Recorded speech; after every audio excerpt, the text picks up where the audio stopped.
Farmer, this is your achievement.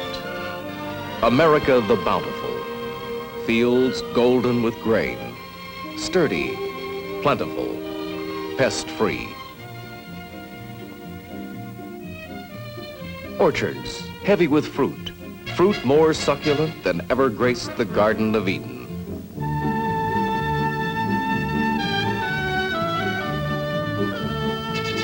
Superb fresh produce, moving in a never-ending, year-round chain from field to table.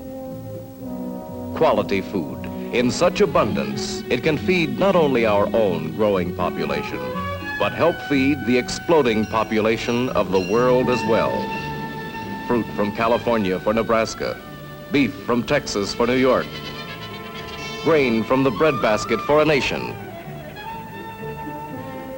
Millions of tons of food and fiber on the move from state to state and around the world. Countless carriers on the move. All but this one.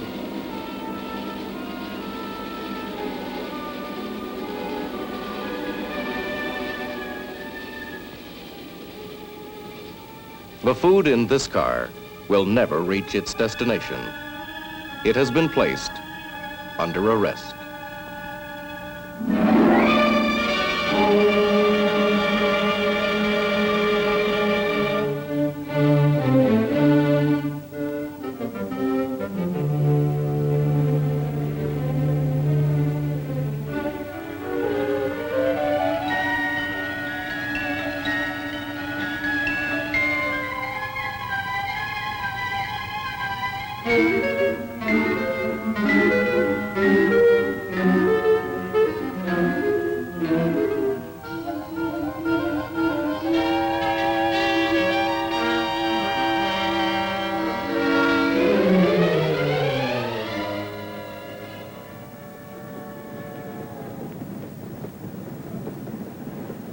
One specific shipment of food seized by order of a U.S. District Court.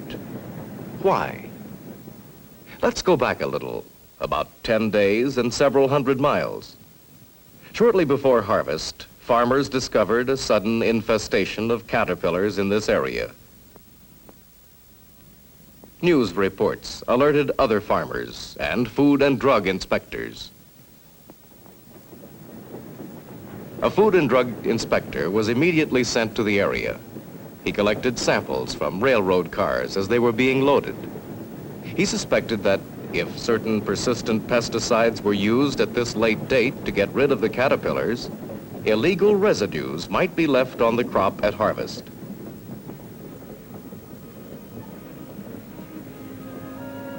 But the laws of this land function on fact, not on hunches. The inspector's suspicions were confirmed by chemical analysis. Laboratory tests proved conclusively that this particular shipment did contain excessive residues of a toxic chemical, a pesticide.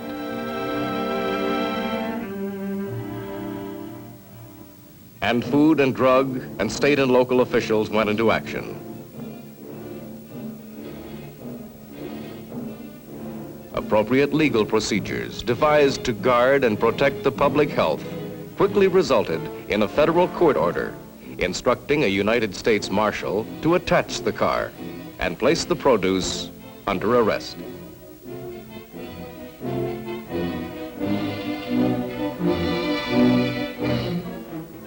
And what was the first link in the chain of events leading to the seizure? It all started with the producer of the seized crop, Cliff Osborne, victim of the unexpected insect invasion.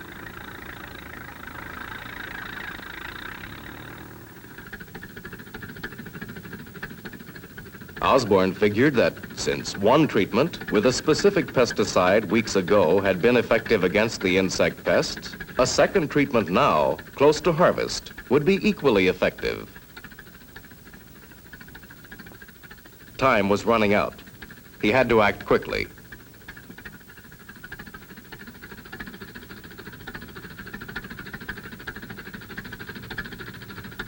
Because most agricultural chemicals are potentially hazardous in concentrated form, Cliff Osborne protected himself properly.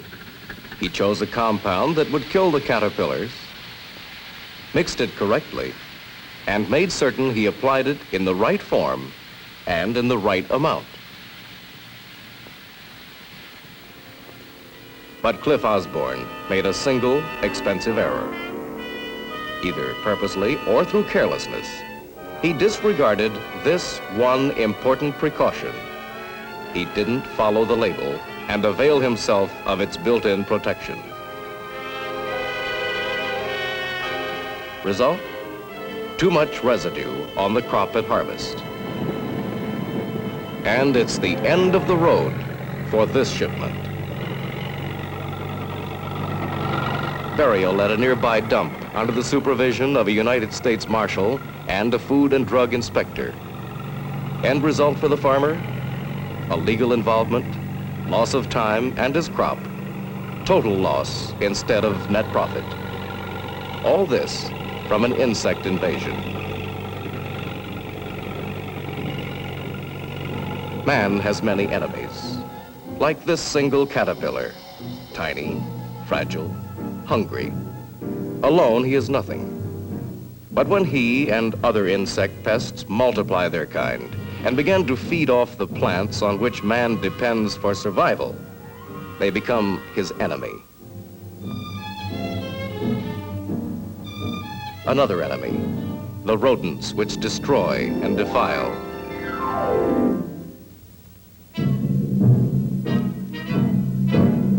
Still another, weeds.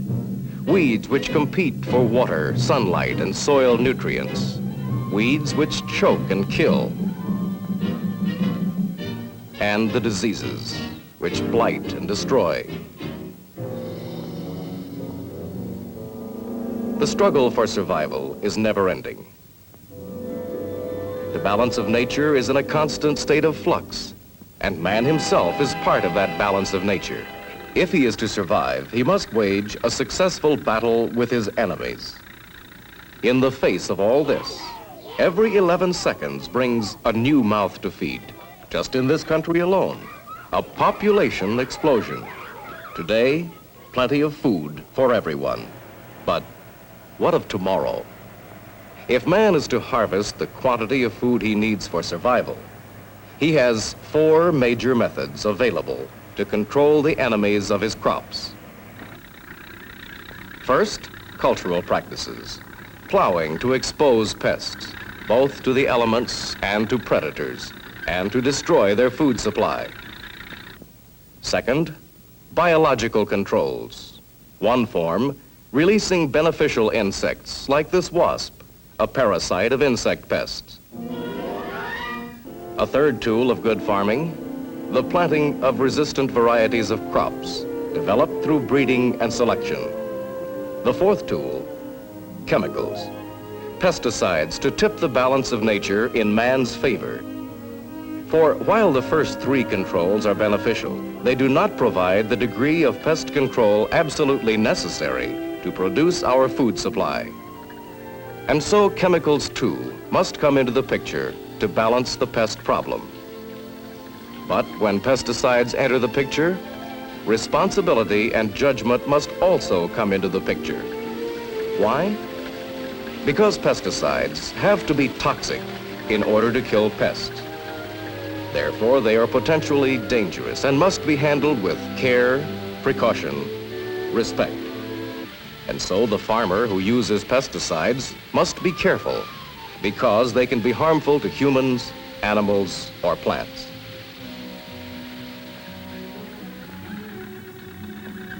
Now, let's consider Sam Rogers, who operates a farm in the same area as Osborne. Even though Sam Rogers may use less than a dozen of the many hundreds of formulations available, each time he sprays a crop, he still has to make a choice.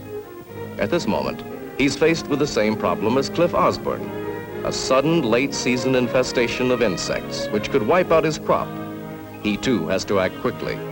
But the label precautions tell Rogers the effective insecticide he used several weeks ago cannot be used this close to harvest. It would kill the caterpillars all right, but it would also leave an illegal residue and subject his crop to seizure. The way to safety and profits? Follow the label on the pesticide container.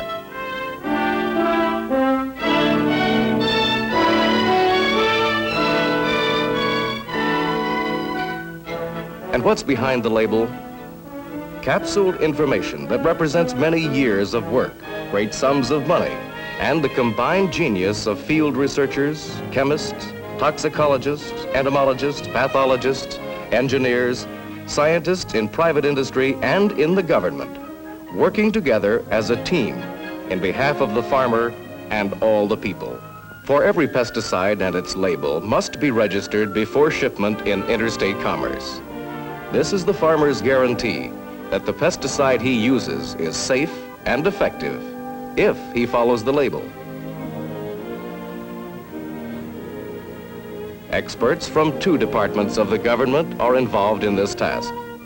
The Department of Agriculture is responsible for accurate labeling and thus for the safety to persons applying the material, those in the treated region and the crops.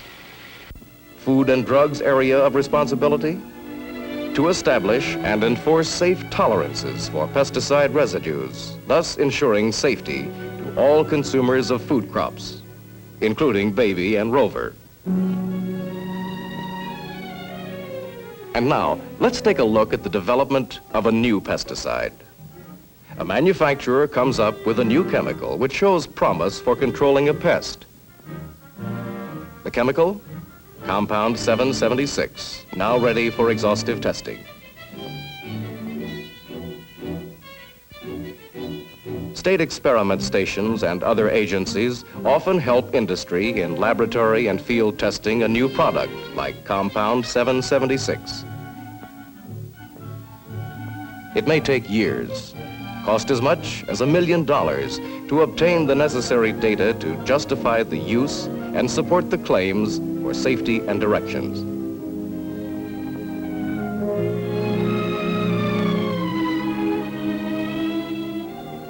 And now the manufacturer is ready to apply to the Department of Agriculture for registration of the proposed labeling of the new compound.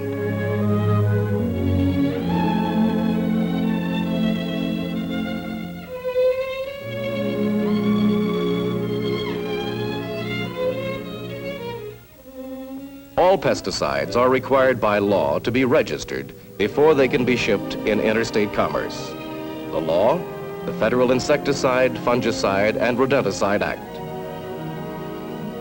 In weighing and evaluating the data submitted, USDA's Pesticides Regulation Division uses the combined talents of many of its outstanding scientists, specialists in the evaluation of the product and its labeling, in weed and insect control, plant diseases, chemistry, and in the effects of chemicals on crops and domestic animals.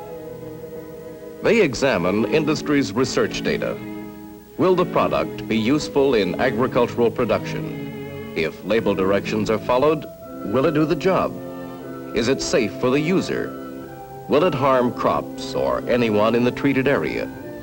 Is there a need for a label warning? Is the pattern of use likely to result in residues? Here's where the Food and Drug Administration comes into the picture. For if any residue is left on food treated with the new compound, the manufacturer, after he applies to USDA for registration, goes to Food and Drug. He must petition FDA to establish a tolerance level for that residue as required by the Food, Drug, and Cosmetic Act, our national pure food and drug law. FDA scientists probe deeply into the question of safe residue levels for Compound 776.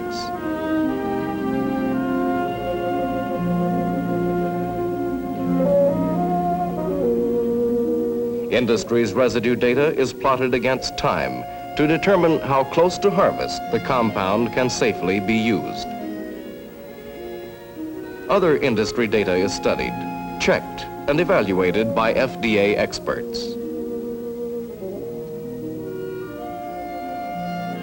Chemists determine what residues will remain. pharmacologists, pathologists, and other scientists determine whether or not these residues will be safe for consumers. Have they any toxic effect if they're consumed? At what level? How did test animals grow and react to food treated with the new pesticide? Food and drug chemists make comprehensive tests of their own to determine whether or not the analytical methods submitted by the manufacturer are reliable and practical for enforcement. These methods must be able to detect minute quantities of residues. If the mass of industry data proves to both agriculture and food and drug that the pesticide will be useful and safe, a residue tolerance is set and the labeling of compound 776 is then accepted for registration. The information is now compressed and printed on the label, which bears directions for use by the farmer. And a new pesticide can be legally marketed in interstate commerce. And farmers, like Rogers and Osborne, have a safe, effective tool for pest control, if they follow the label. Because of the painstaking effort which the labeling represents, when the farmer reads the label and follows directions, he can be confident that he's using the pesticide properly. But there's this further consideration. The farmer often has local area problems, varying weather conditions, complicated schedules, and many labels to follow.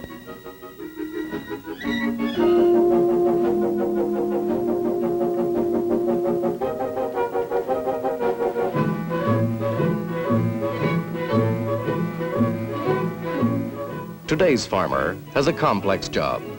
He must be a businessman and a practical scientist. So if he wants to produce the best crops, free of excessive residues, if he has a problem, he solves it as Sam Rogers is about to do. He decides to get advice from the local man who knows area problems, pests, and pesticides. His county agricultural agent, professional advisor to the farmer. Name, Philip Green. Like all county agents, Phil Green is kept up to date by the state extension entomologist and other experts. Sam explains his problem. The label precautions on the pesticide he used earlier automatically rule it out. The county agent discusses the length of time different classes of pesticides remain on the plants. This animated ring represents the residue left on the crop by the effective pesticide both farmers applied several weeks ago. But this is what happened when Cliff Osborne failed to follow the label and used the pesticide again just before harvest. An illegal residue which subjected his crop to seizure. Sam Rogers, however, will have no such problems. Sam will use a different pesticide. He'll follow the built-in protection of the label and the advice of an expert. Result? He'll protect his crop from seizure, ensure its safety, the safety of the consumer, and his own time and profits. The right pesticide for the right crop at the right time, applied in the right way, and applied in the right amount to tip the balance of nature in man's favor. The right amount, which involves not only using the minimum recommended amount to do the job, but checking and rechecking the many factors that control amount, like the nozzle openings, pressure, the winds and the wind drift, the weather and weather conditions, which often necessitate special judgment and care. Unless you, the farmer, use pesticides properly, follow reliable spray schedules, follow the labels, and consult experts when special problems arise, all the meticulous research and the rigid safety standards so carefully built into the label by both industry and government can be canceled out. Man, in the past 2 decades, has made tremendous strides in the use of chemistry as a tool to produce abundance. The abundance which has given us the highest living standard the world has ever known. Today, you, the American farmer, assume a new responsibility, a new public trust as a guardian of our health. Your dedication to the principle, follow the label, your careful handling of pesticides, is a key link in the chain of protection for our food supply and the safety of every consumer.